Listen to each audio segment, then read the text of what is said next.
Assalamualaikum warahmatullahi wabarakatuh and good evening. Today we going to discuss about power distribution system assignment. Okay, the next slide please. So in this assignment we have 3 members, which is me, Badrul Hakim bin Badrul Hisham.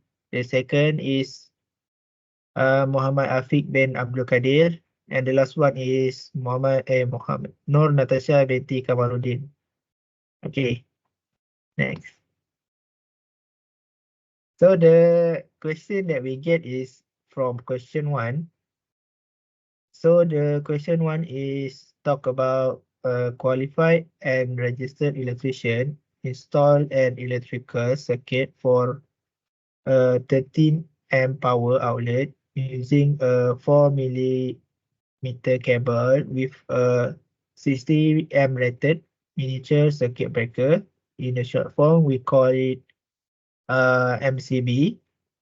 So the electrician installed the MCB in a shop house property with a single phase power supply.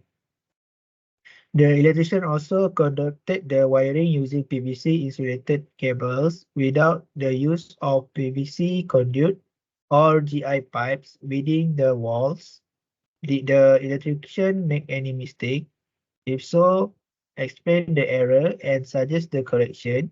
Additionally, provide an explanation of the relevant electrician regulation. So we're going to talk about what is mistake that the electrician make.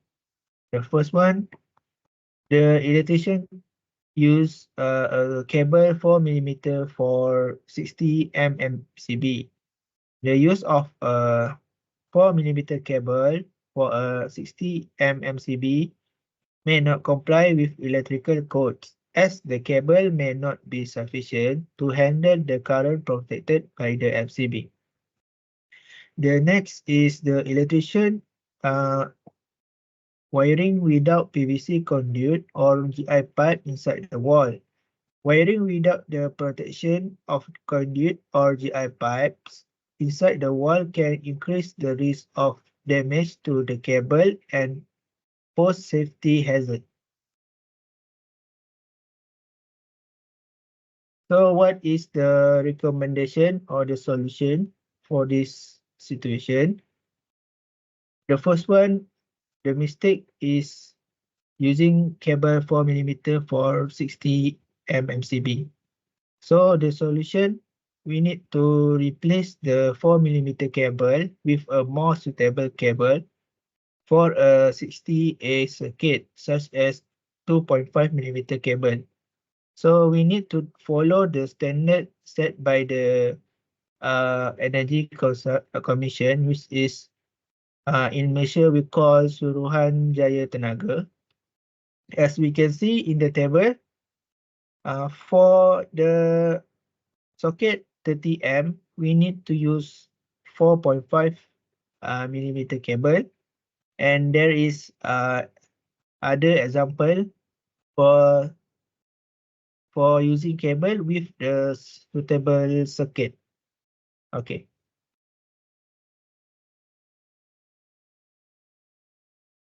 Okay, so next the recommendation for the install PVC conduit or GI pipe to protect the cable.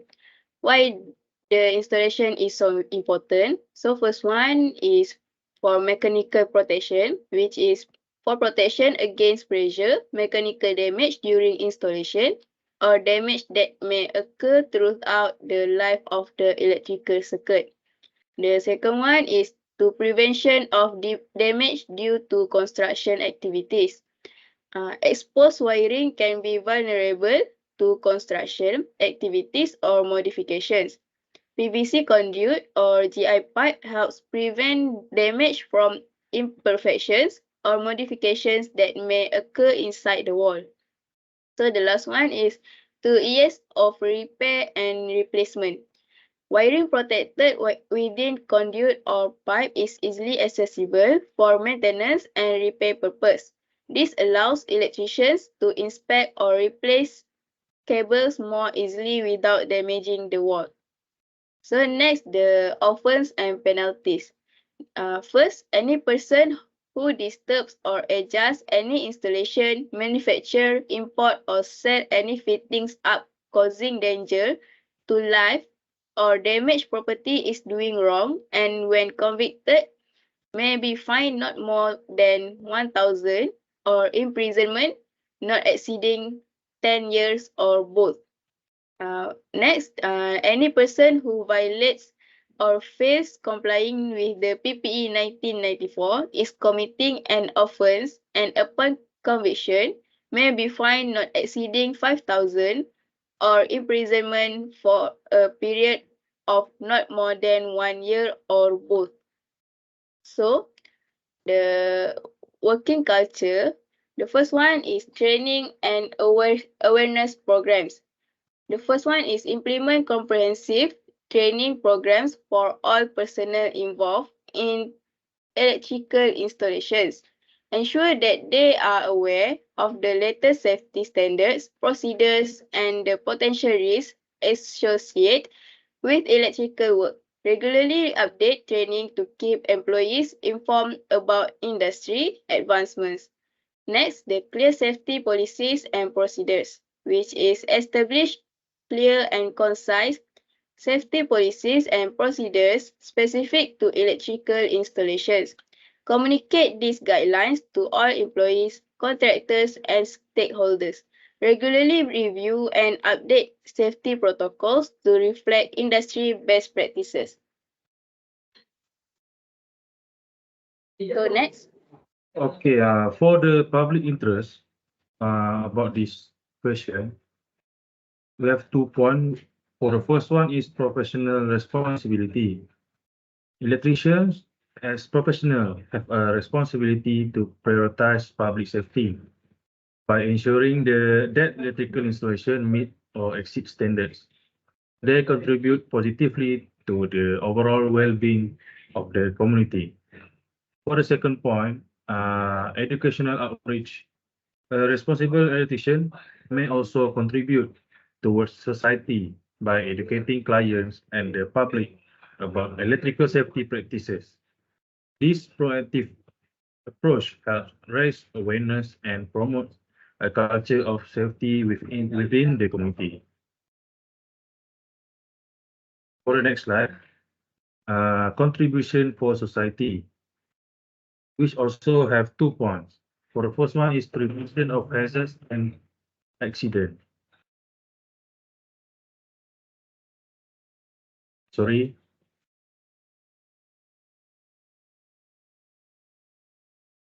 Okay. For point number 1, by adhering to electrical standards and regulations, the electrician contributes to preventing potential hazards and accidents. This not only safeguards the immediate users of the electrical system, but also minimize the risk of electrical incidents that will affect the broader community.